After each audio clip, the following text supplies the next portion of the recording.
I'm just asking, talk to me about, what do you make of Josh Mathews' in-ring ability, considering what he did on Impact a couple of weeks ago? Well, like I said before, he's not going to have to do much. His in-ring ability means nothing to me. So all he's going to have to do is flop down to his knees and cover somebody. That's all I care about. If he can fall down face first, that's all I care about. And they have the referee call 1, 2, 3. That's all the ability he needs.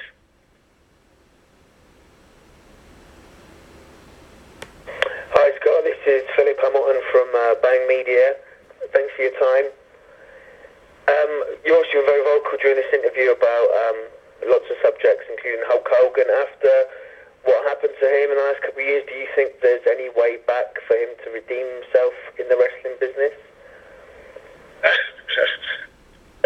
Oh man, the guy, you read the tapes, he's racist. I mean, you know what you got to watch is go Google it. When he's on the stand with a stupid ass bandana, what kangaroo court allowed a guy to testify with a bandana, but then he talks about the size of his penis.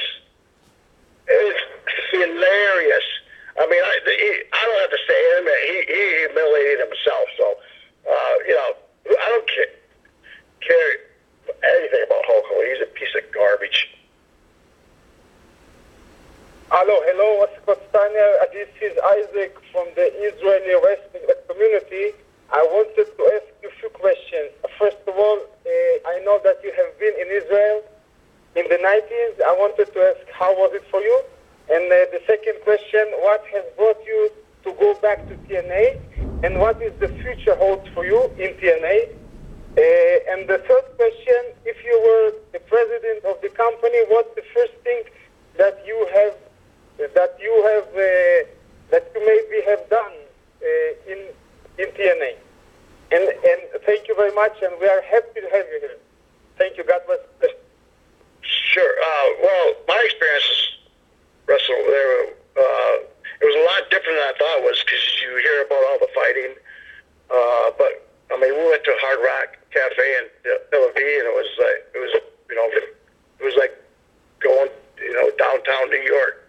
It was really not a war zone. I mean, that was constantly being overblown by the news. So I was, pleasantly surprised. The people were knowledgeable.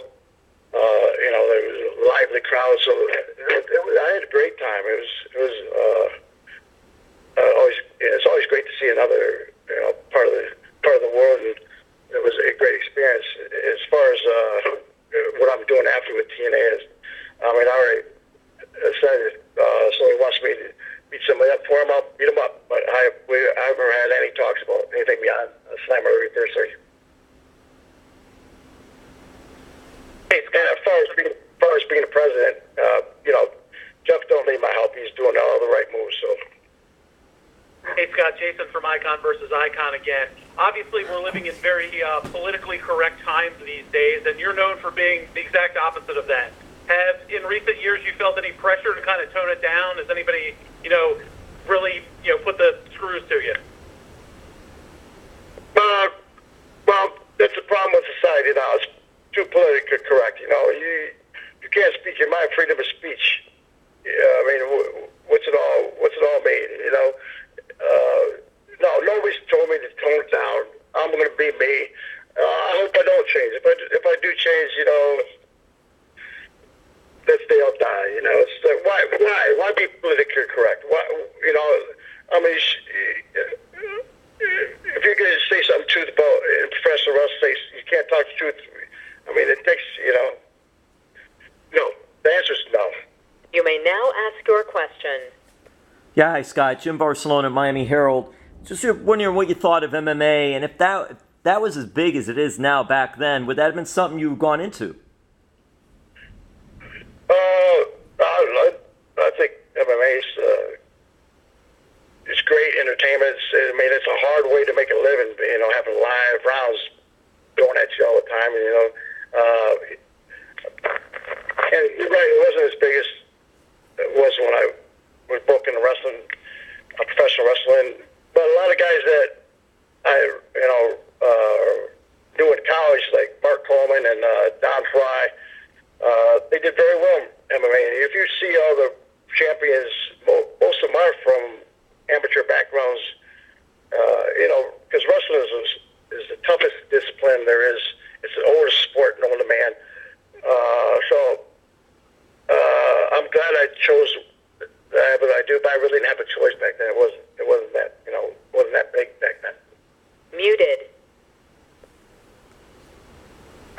Isaac Housen from WrestleZone.com one last time.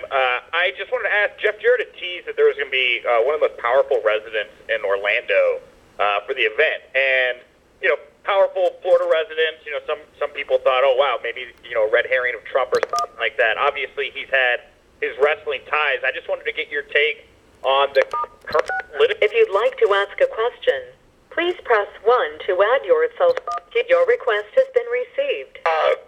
No, I don't mix politics with, I don't think politics and sports mix. I don't think they match. I don't think, it's like people try to get away, try to be entertained from the real world. I think that's why they go to, a sporting event or professional wrestling.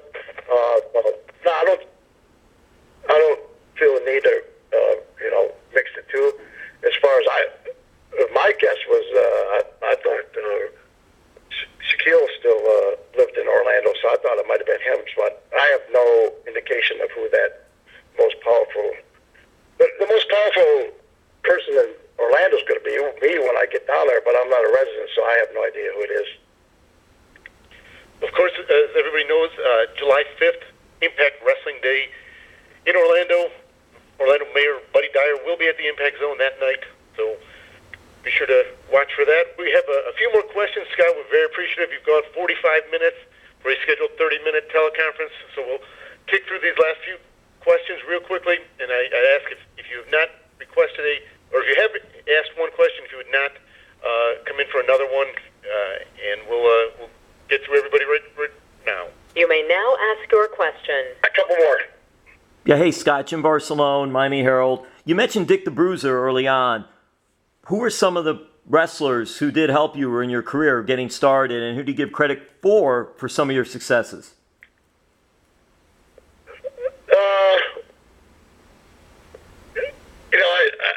I was good friends with the Macho Man. We used to travel together back in '92 when I went up there. I mean, he was a good guy. I mean, a straight-up guy.